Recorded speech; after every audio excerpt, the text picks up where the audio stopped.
Hey gang, last class we talked about, what am I talking about? Last video we talked about the raising complex numbers to a power. And this time we're going to talk a little bit of the reverse of that. We're going to talk about taking the nth root of complex numbers. Now, whenever we say taking the nth root of something, it is implied that n is an integer and it's positive. So we are taking a positive integer root of something. The notation, if you're saying that, say, u is the nth root of z, you can write it like this, or this. Both of these mean the same thing. Each notation is fine. I don't care which one you use. We're going to hop back and forth between them, though. But just know that this n and that n mean the same thing. And they're always going to be positive integers. So we're going to continue working with our general complex number z, cosine of theta plus I sine of theta, or a plus bi. All right, same thing. Just instead of writing that every time, we can write z if we want to.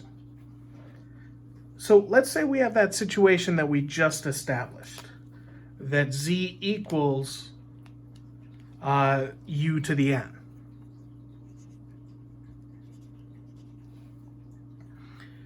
Well, if z is a complex number, then u is also a complex number. But I don't want to write u with the same terms, so I'm going to define it a little differently. We already used r, so I don't want to use r, so I'm just going to use s, because the alphabet.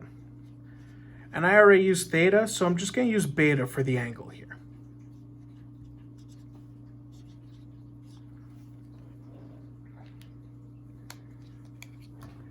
I'm not going to rewrite in standard complex form because we're not going to be using it. We're going to be treating it with the polar form because z equals u to a power. Z equals u to the nth power. So that means that z equals this to the nth power, so s to the n, cosine of n beta plus I sine of n beta. And that's just our de Moivre's theorem. Last class we talked about de Moivre's theorem, and that's how we used it. So I'm going to take this complex form and set equal to that complex form because z also equals r cosine of theta plus I sine of theta equals s of n cosine of n beta plus I sine of n beta.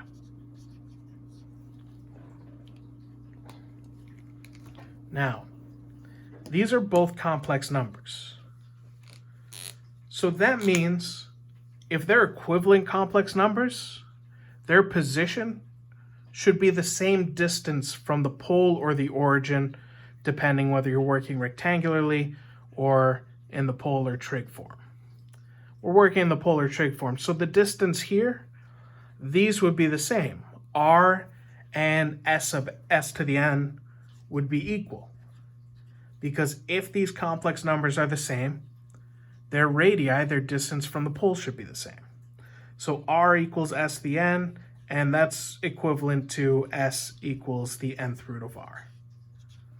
Just like what we talked about just on the previous whiteboard. So that's true. So that means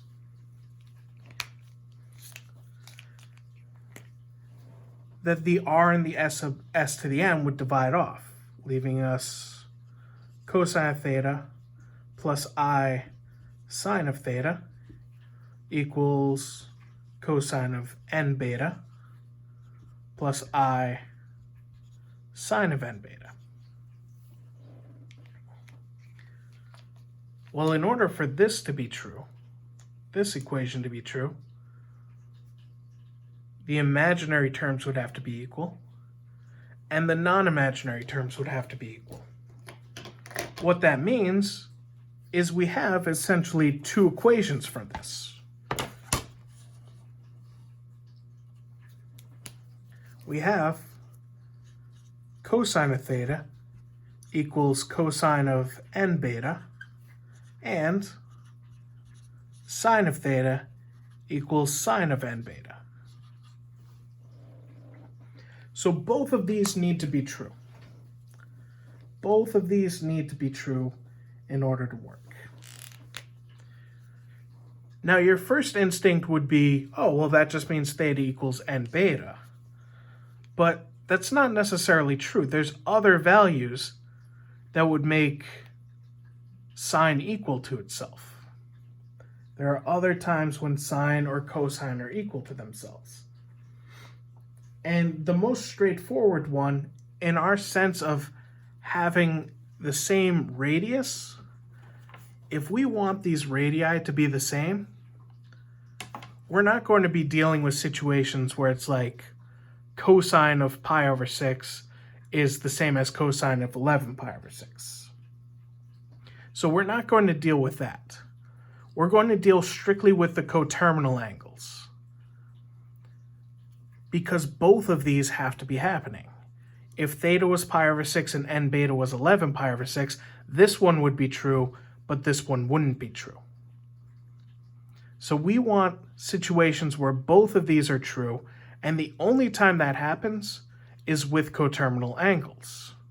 Like if cosine was pi over 6, the value would be the same as if cosine was 13 pi over 6.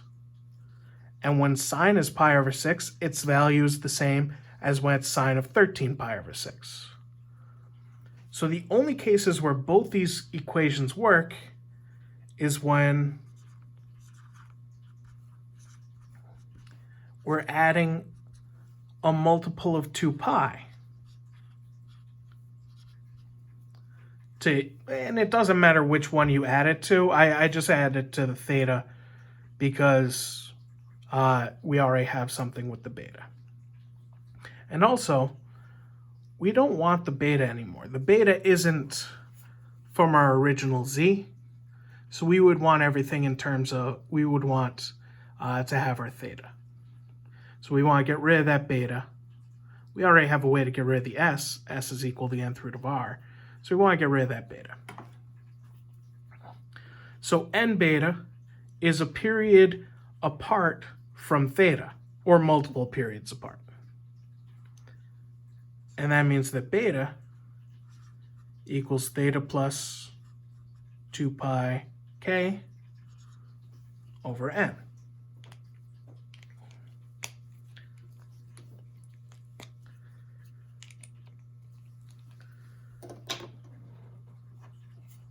So now, if we look at this, z equals u to the n. So that means u equals the nth root of z. So if we want the nth root of z,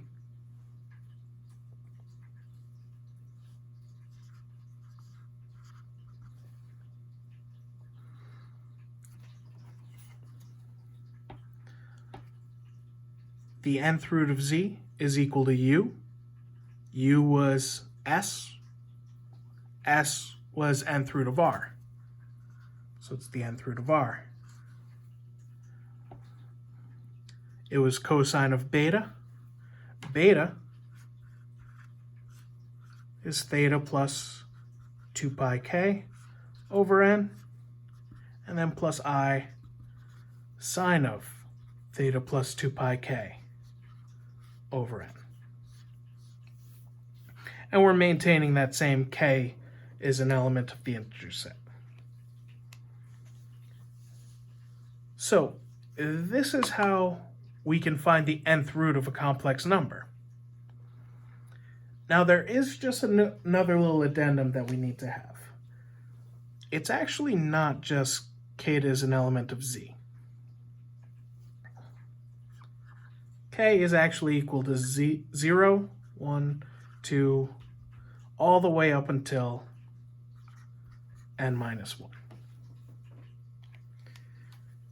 And this will make sense when we do our first example. All right, so I'm going to keep this off to the side, and let's actually figure out how we can use this. What we can use this for is for finding all complex roots of something. If we had the equation, oops, not x squared. If we had the equation x to the fourth minus 1 equals 0, that's a quartic. It should have 4 complex solutions. This equation should have 4 complex solutions. Well, we all know doing that step. And if we wanted to get x by itself, we would do the fourth root.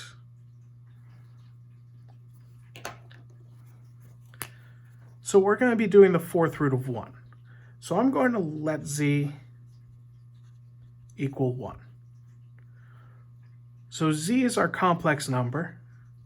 And if we want to write that in our polar form, it will be 1 times cosine of 0 plus I sine of 0.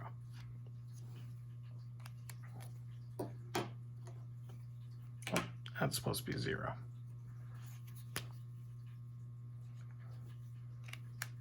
Just been writing too many thetas. So z equals that. So x is going to equal the fourth root of z. And there should be 4 different values for x. This is where we use that formula that we just found. The nth root of z equals this. So we're doing the fourth root of z.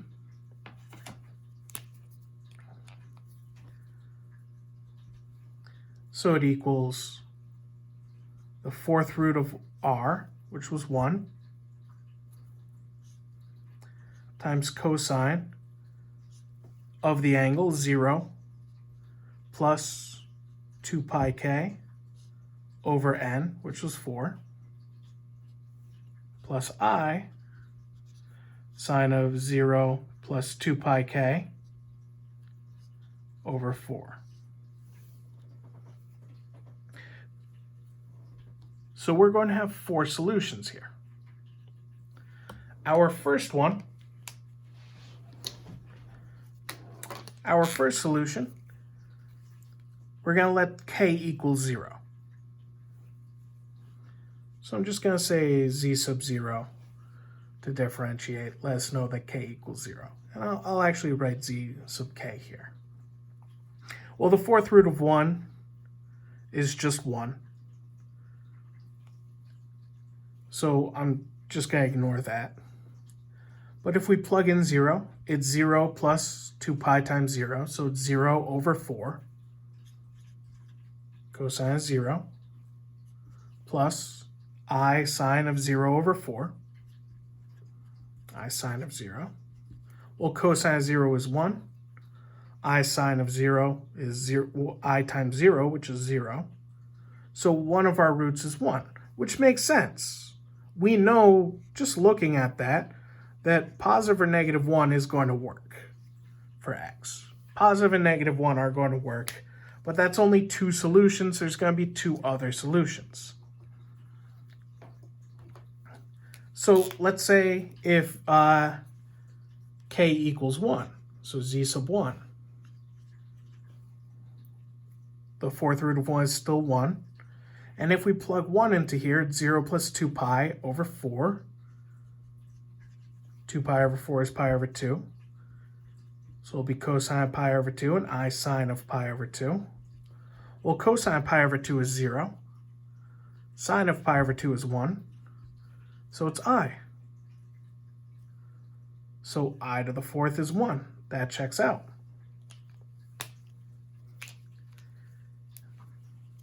If we try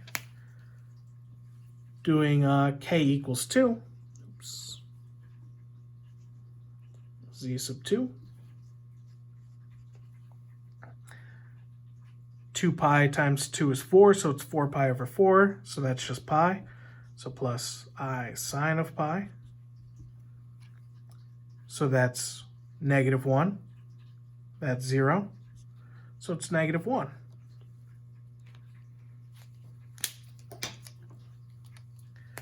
And then one more.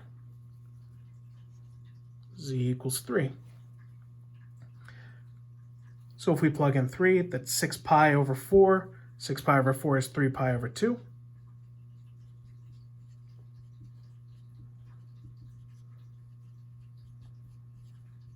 Cosine of 3 pi over 2 is 0. Sine of 3 pi over 2 is -1. -I. So that means the 4 values that satisfy x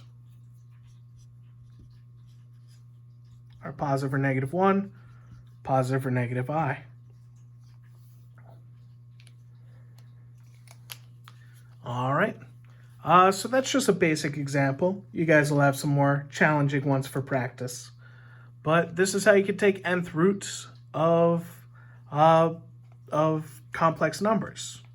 Oh, one more thing before we go. If we had plugged in 4, it will be 2 pi times 4, so 8 pi over 4. That's just 2 pi.